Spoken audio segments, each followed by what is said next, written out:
17-year-old Maya was carrying her grandmother's ashes home when both pilots collapsed at 35,000 feet. 78 passengers. No one to fly the plane.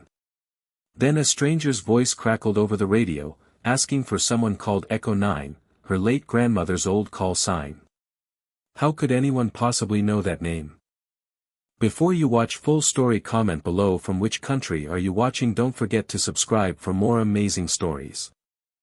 Maya Chen had flown this route so many times she could have drawn the flight path from memory: Seattle to Denver, 2 hours if the winds cooperated, a straight gray line across mountains and plains she'd stopped bothering to look at years ago.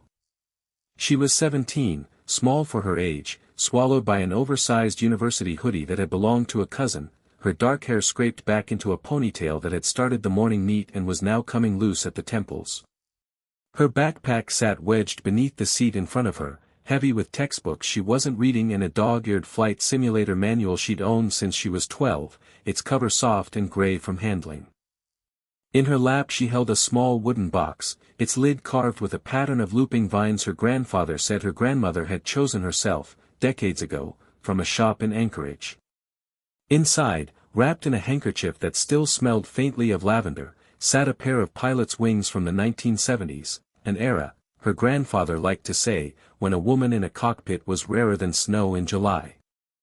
3 weeks earlier, Maya's grandmother had died quietly in her sleep, and now Maya was flying to Denver to help clear out the apartment that had once felt like a second home.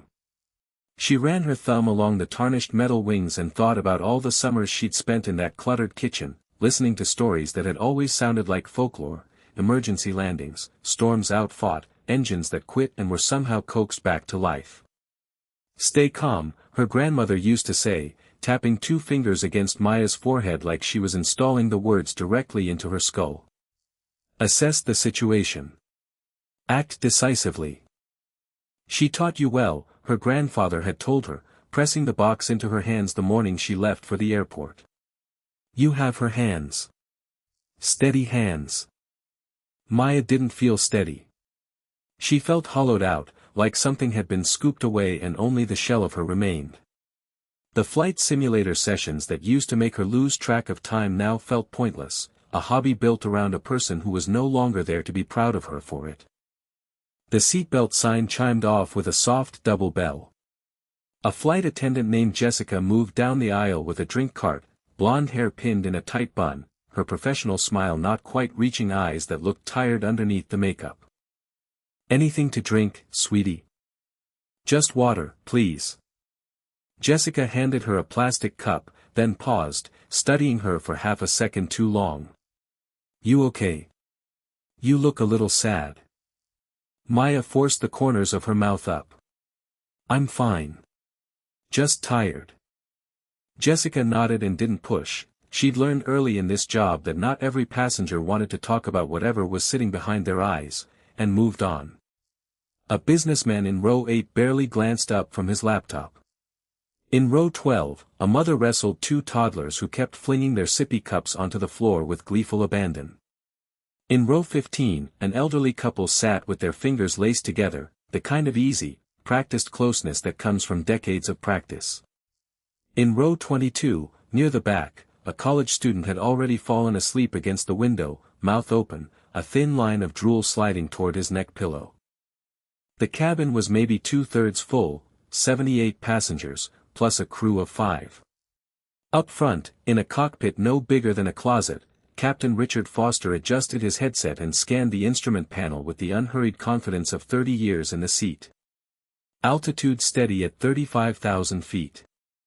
Airspeed 480 knots.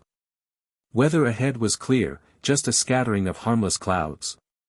His co-pilot, Amanda Price, 5 years into her career and already known among the crews for staying level-headed when things went sideways, rested her hands lightly on the controls beside him.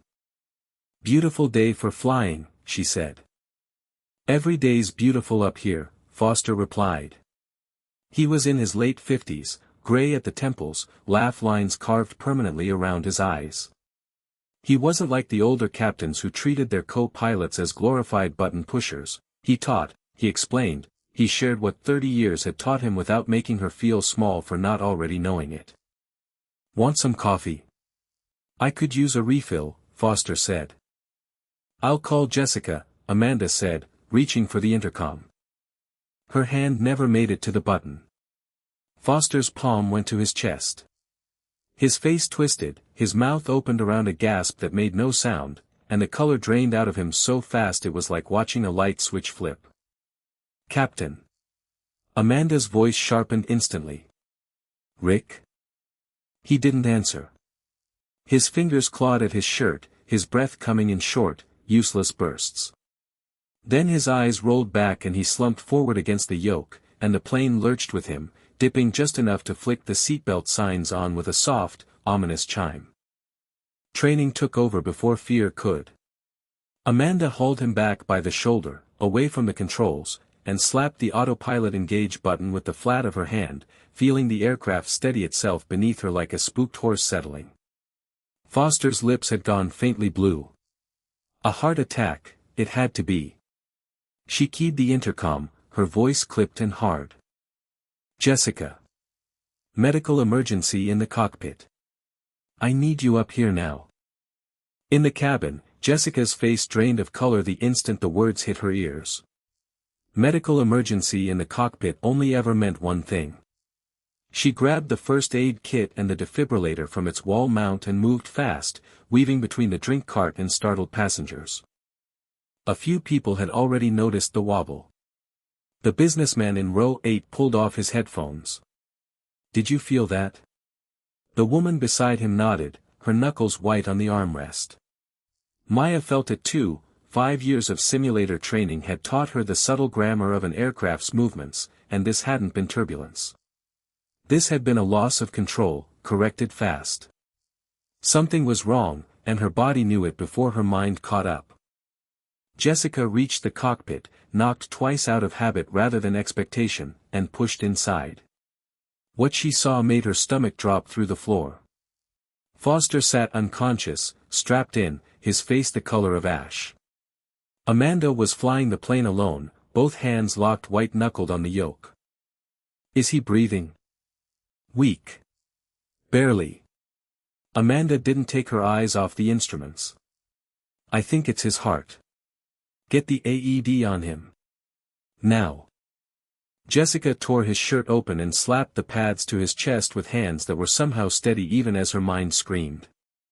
The defibrillator's automated voice cut through the tension, flat and indifferent to the chaos it floated in. Analyzing heart rhythm. Do not touch the patient. Amanda grabbed the radio. Denver Center, this is Southwest 447. We have a medical emergency.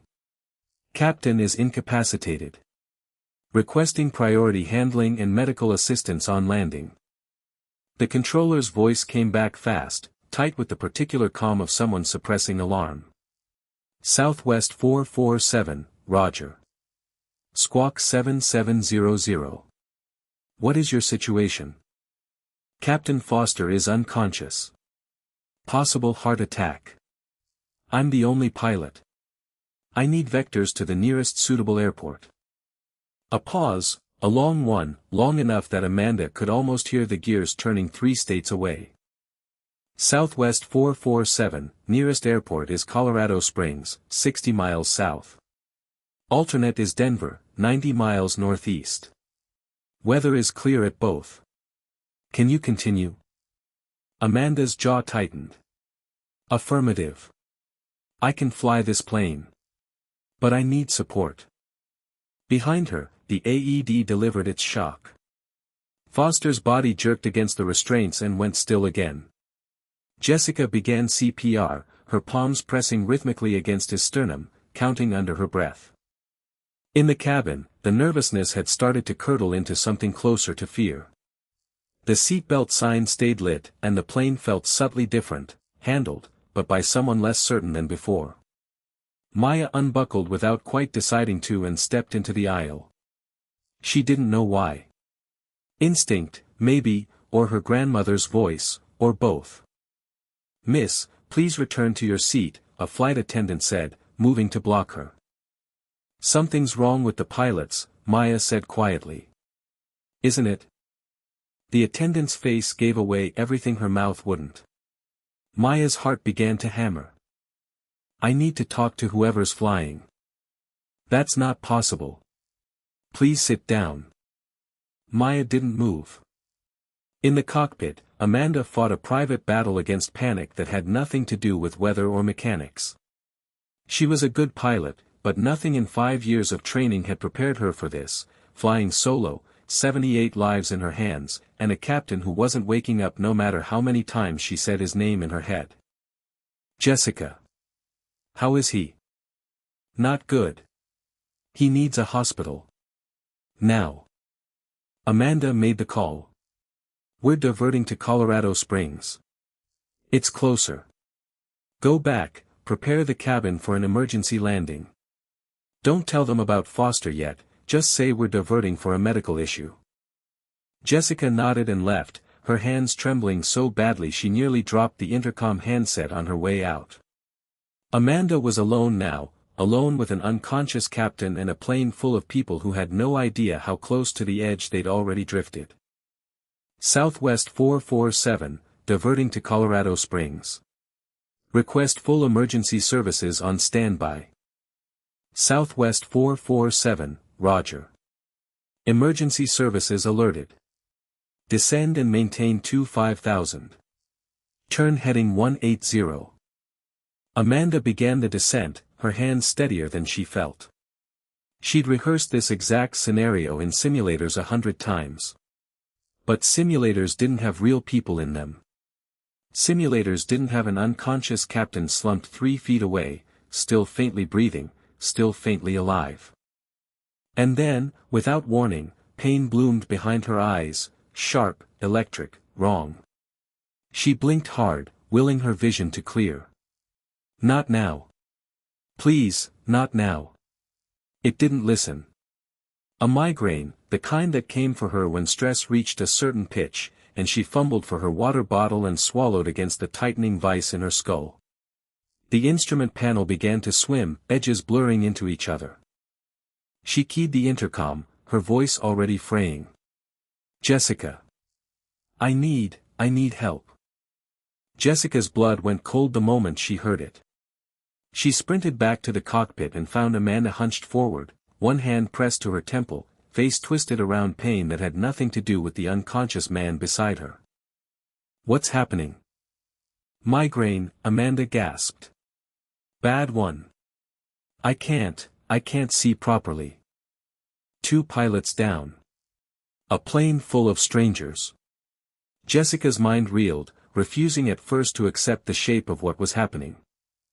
Can you land? I don't know. Maybe. But if I pass out, Amanda didn't finish the sentence. She didn't have to. Jessica grabbed the radio with hands shaking so badly she nearly dropped it twice before getting the transmission out. Denver Center, this is Southwest 447. Both pilots are incapacitated. She didn't know what came next. What did they need? A miracle, maybe. Nothing smaller would do.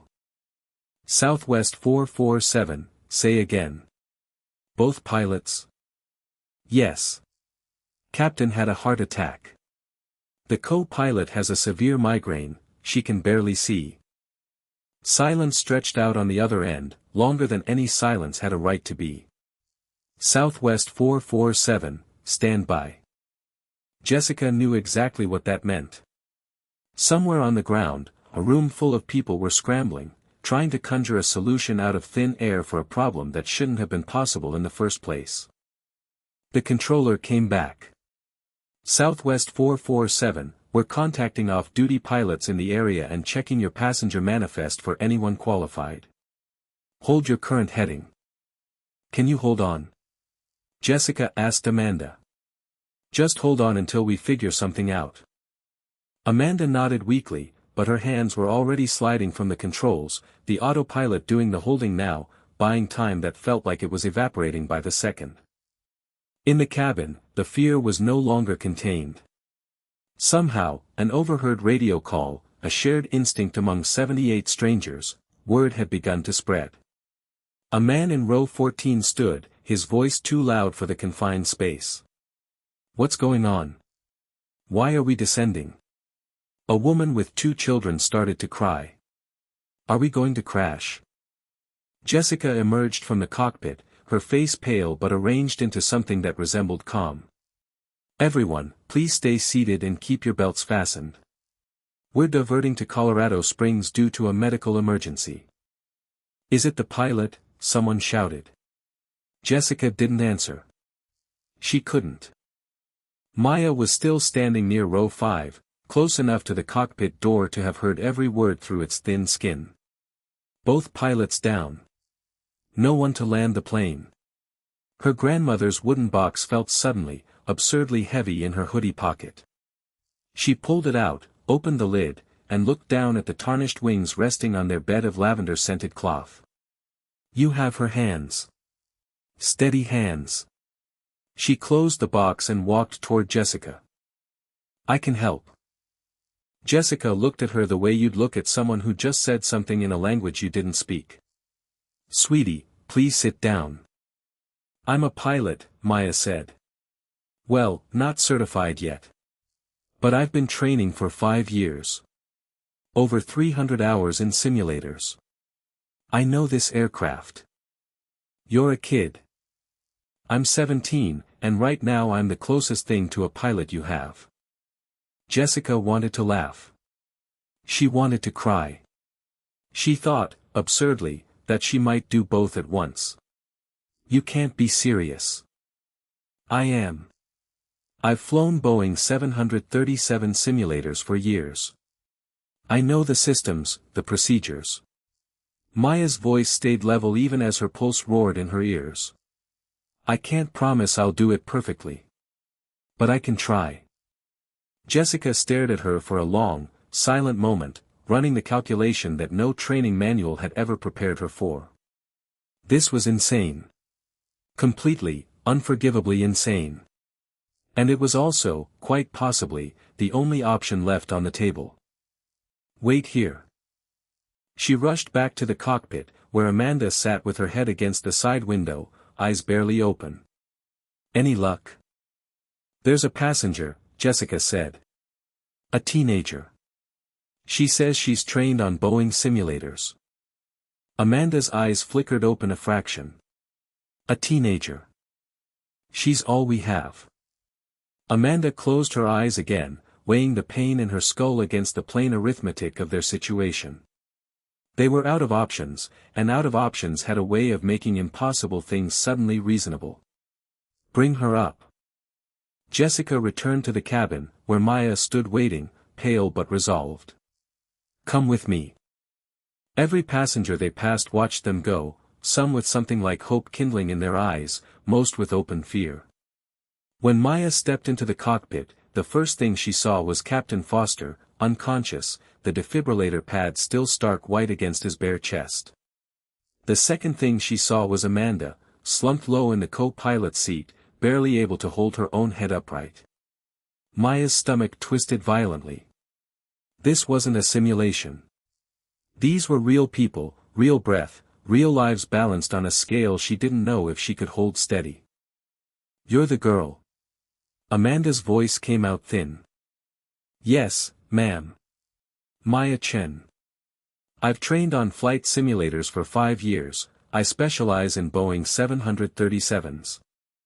I know the systems, the checklists, the procedures. Amanda's eyes opened a little wider. Have you ever flown a real plane? Maya hesitated half a second too long. I've flown Cessnas. About 20 hours with an instructor. 20 hours in a Cessna, against a Boeing 737 carrying 78 souls. Amanda wanted to laugh at the absurdity of it, or possibly weep. But there was no version of this where a better answer existed. Okay, she said. Sit down. Right seat. Maya slid into the co-pilot's seat, her hands trembling as they closed around the yoke for the first time in her life. The cockpit was smaller than she'd imagined, cramped, warm, undeniably real in a way no simulator screen had ever managed to fake. Amanda reached over with what strength she had left and disengaged the autopilot. I'm going to talk you through this. But you're going to have to do most of it. I can barely see. Maya nodded, throat too tight to speak. Amanda keyed the radio. Denver Center, Southwest 447. We have a passenger taking the controls.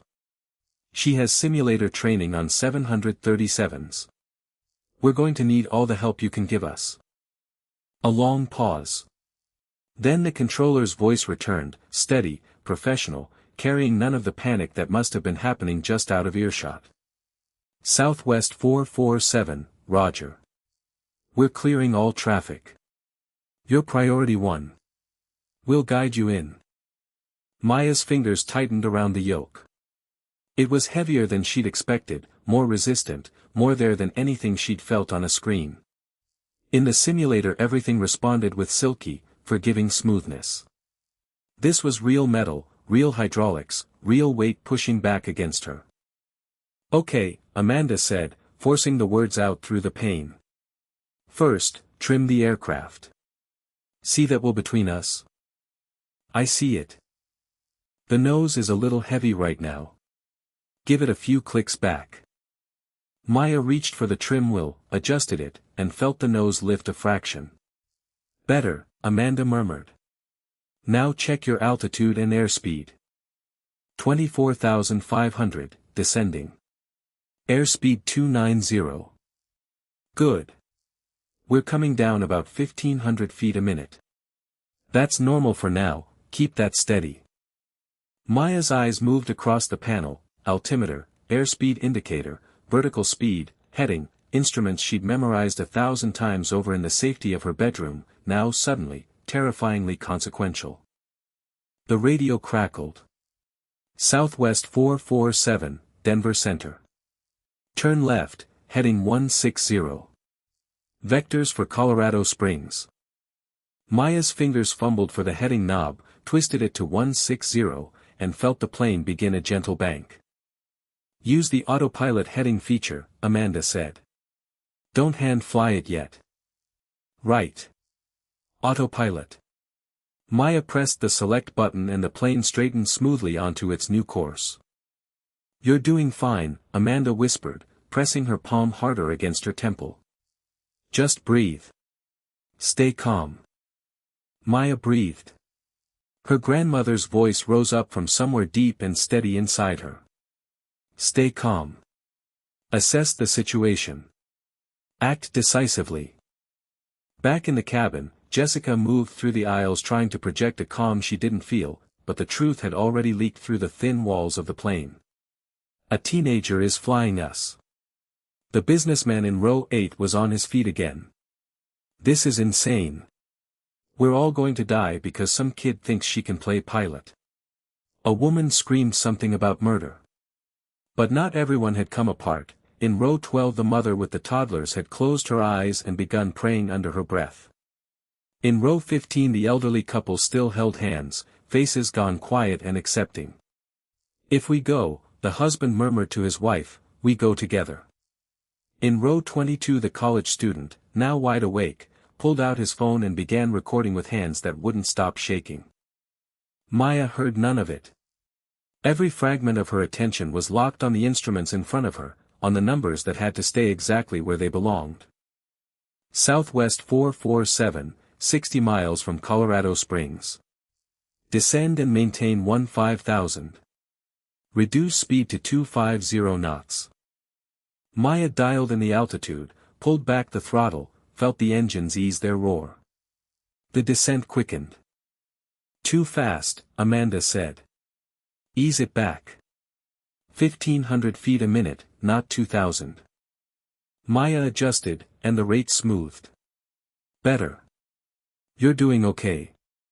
But Amanda's voice was fading, sliding lower and further away with every sentence, the migraine winning ground her body couldn't spare. Amanda, Maya's voice cracked despite herself. Stay with me. Please. I'm here, Amanda breathed.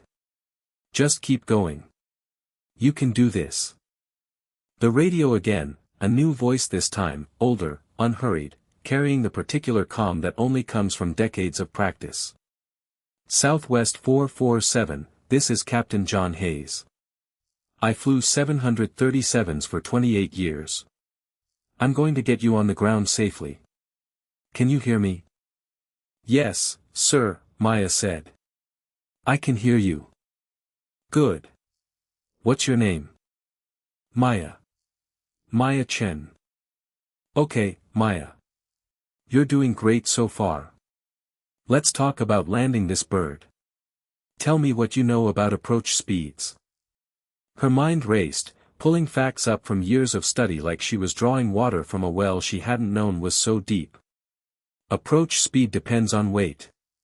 For a 737-800, usually around 130 to 150 knots.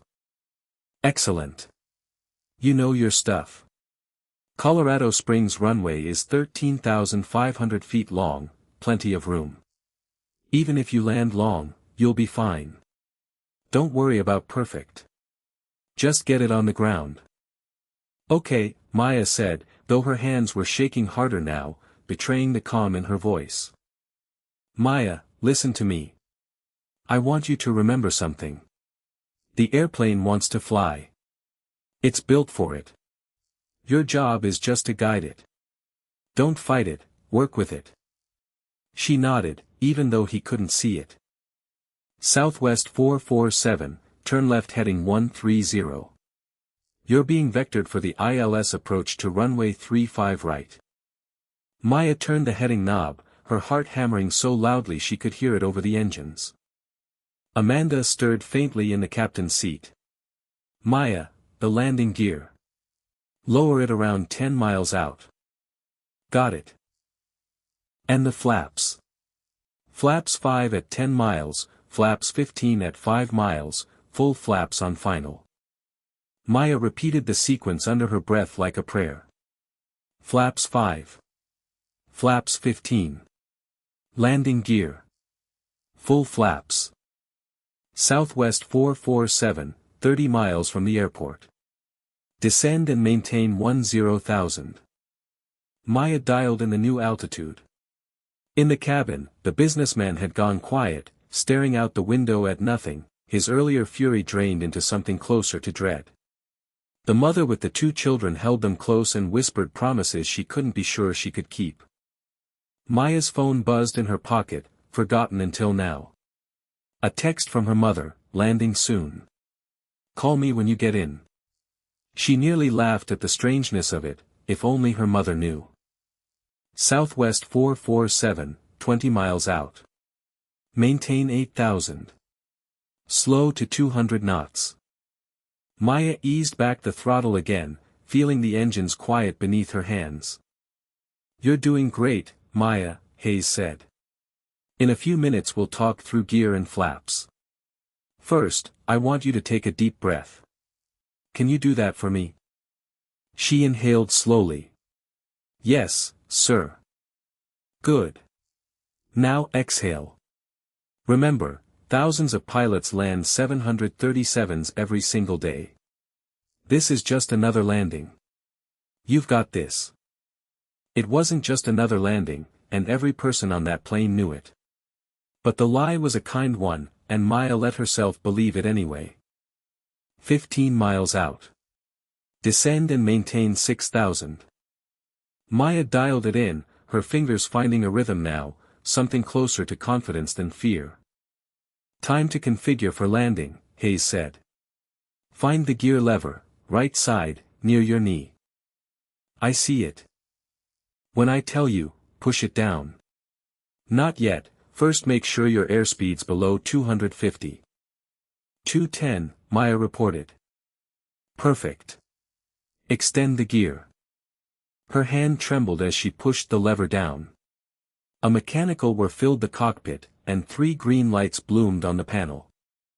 3 green, she said. Gear down and locked. Excellent. Hayes sounded genuinely proud. Now flaps.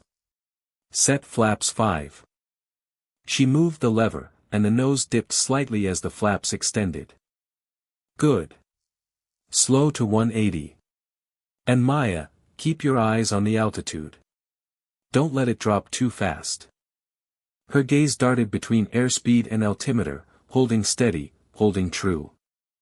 Southwest 447, 10 miles out. Turn left heading 090. You're being vectored onto final approach. Maya turned the heading knob, and the plane banked gently left. Amanda stirred again, whispering, "You're doing amazing," before slipping back under the weight of her migraine.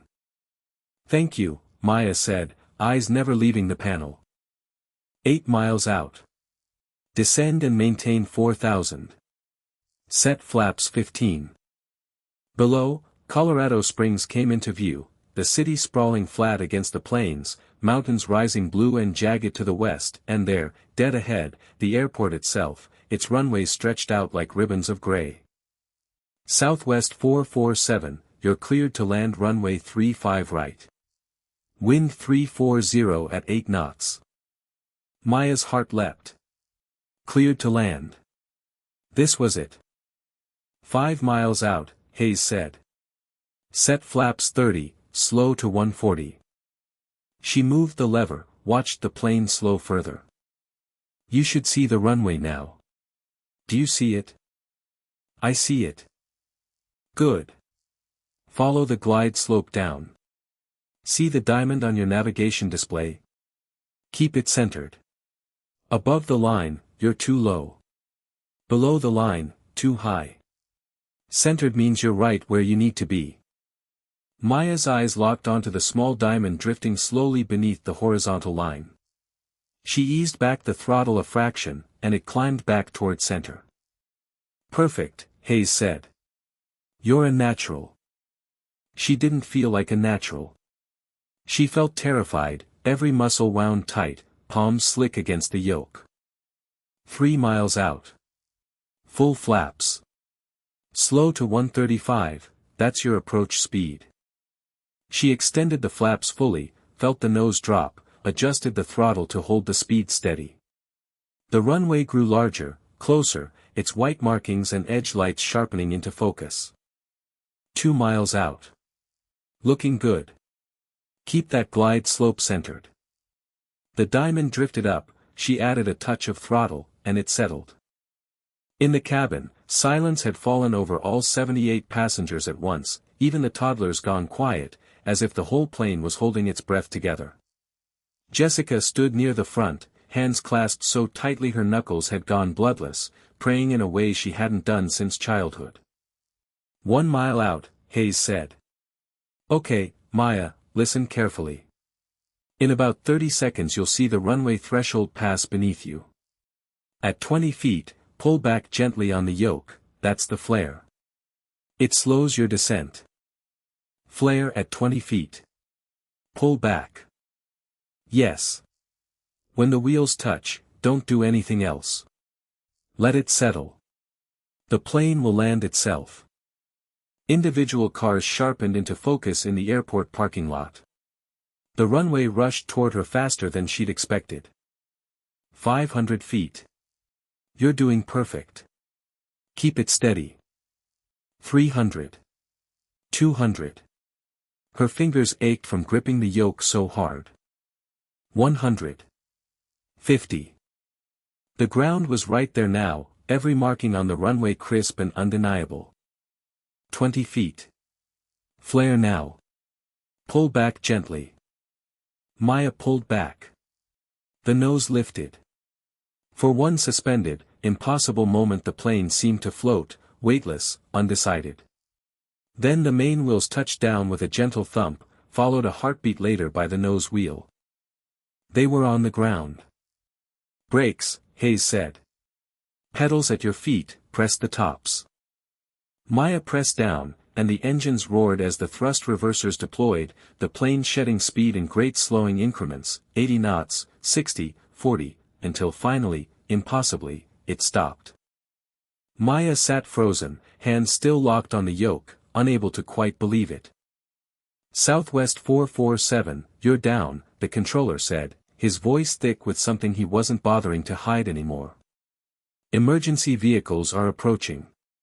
You did it, Maya. You saved them all. In the cabin, silence broke into something enormous, applause first, scattered and disbelieving, then swelling, mixed with sobbing and laughter and someone shouting in pure relief. Maya sat in the co-pilot's seat with tears sliding freely down her face, hands trembling too badly to move. Jessica burst into the cockpit and wrapped her arms around her. You did it. Oh my God, you actually did it. Amanda's eyes opened, a faint smile breaking through the pain. I knew you could. Emergency vehicles swarmed the aircraft. Paramedics rushed aboard and went straight for Captain Foster, loading him onto a stretcher with practiced speed. He was alive, barely, but alive, and that was enough for now. They helped Amanda down the aisle next, passengers reaching out to touch her arm as she passed, murmuring thanks. Maya left last.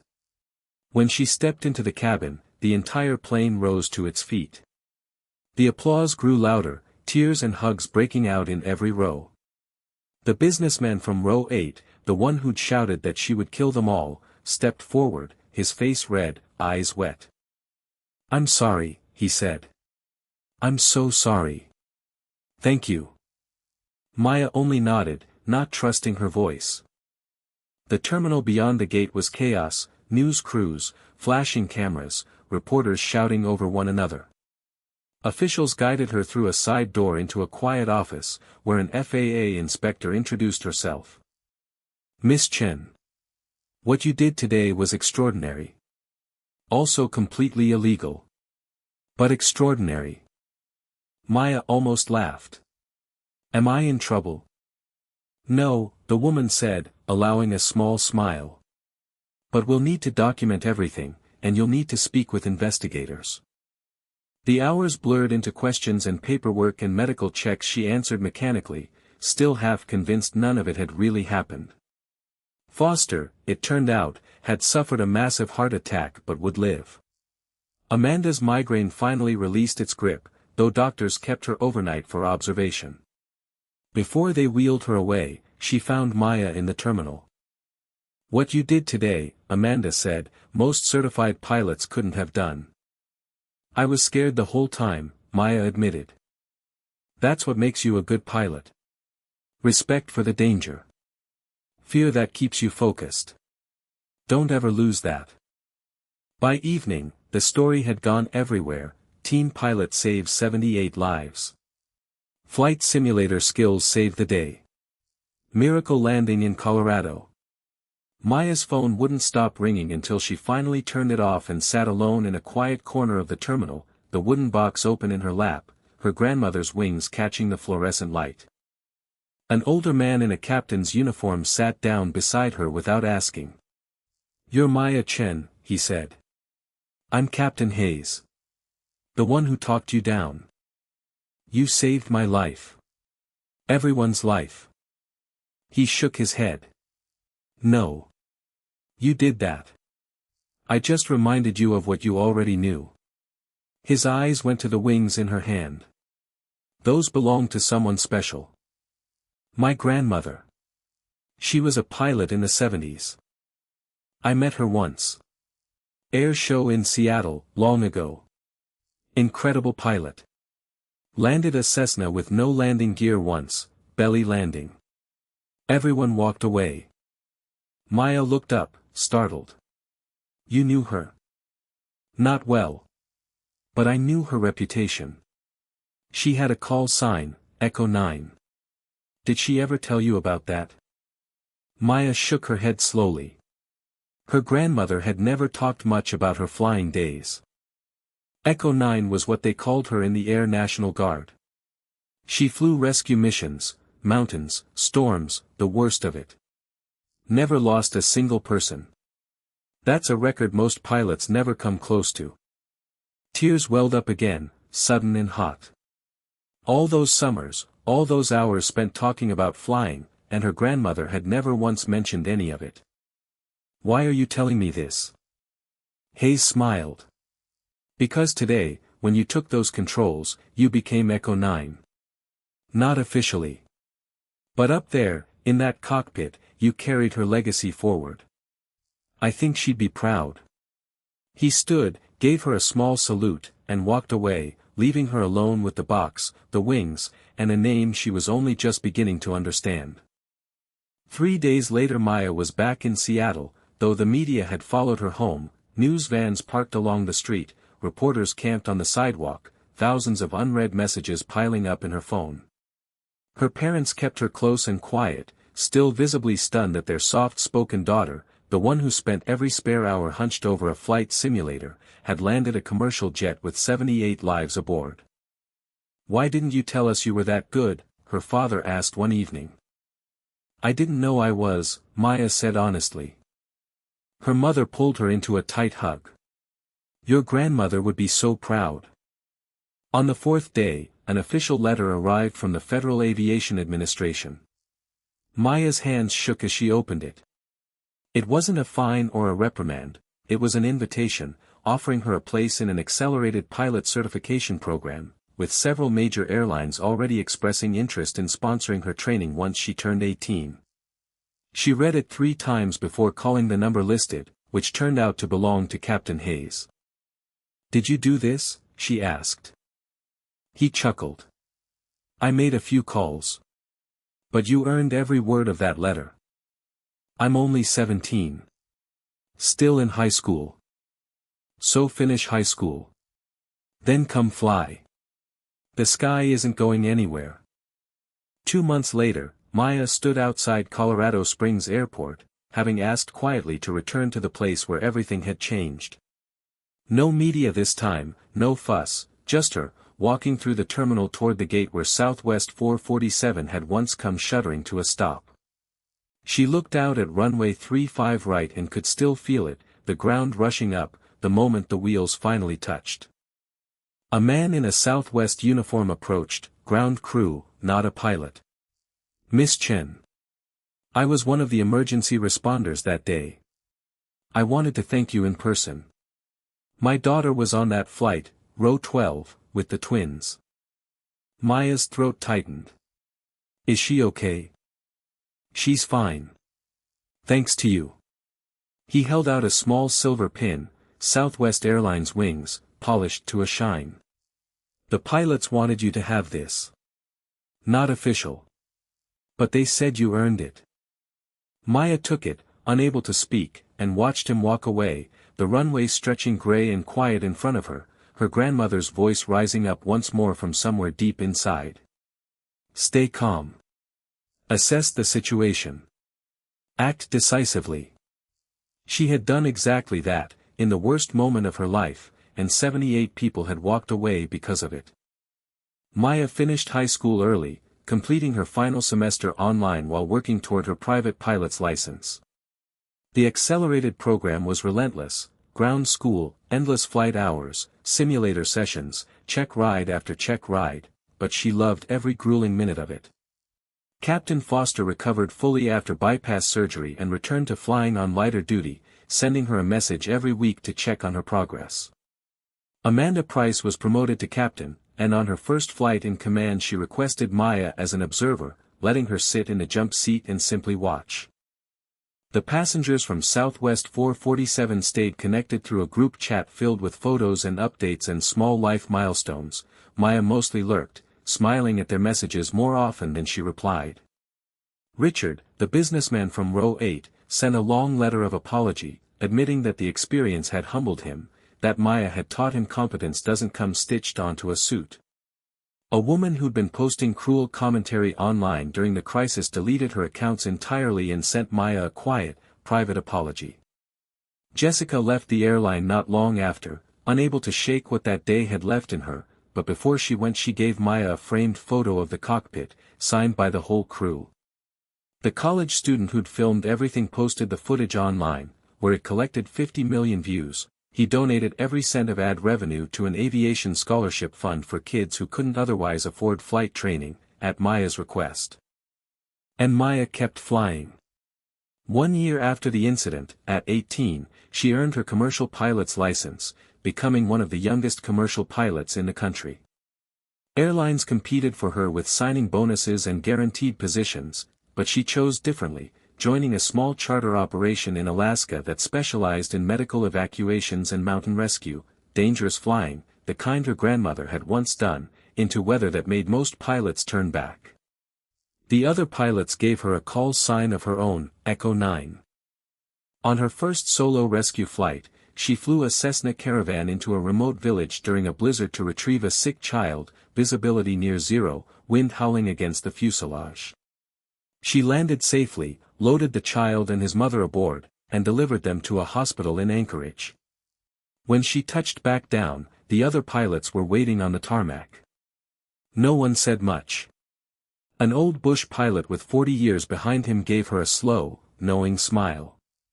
"Your grandmother would be proud," he said, and Maya knew, with quiet certainty, that he was right. 5 years after that first impossible landing, Maya sat in the captain's seat of a Boeing 737, for gold stripes on her shoulder, her own command at last.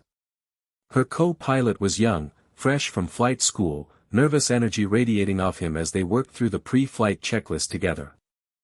"Nervous?" Maya asked. "A little," he admitted. She smiled. "Good. It means you respect the responsibility. Never lose that." They pushed back from the gate, taxied out, and lifted off into a clear blue sky. As they climbed through the clouds, Maya glanced at the jump seat behind her, empty today, as it always was, though sometimes she still swore she could feel someone sitting there, watching over her shoulder the way she once had over a wooden box full of secrets.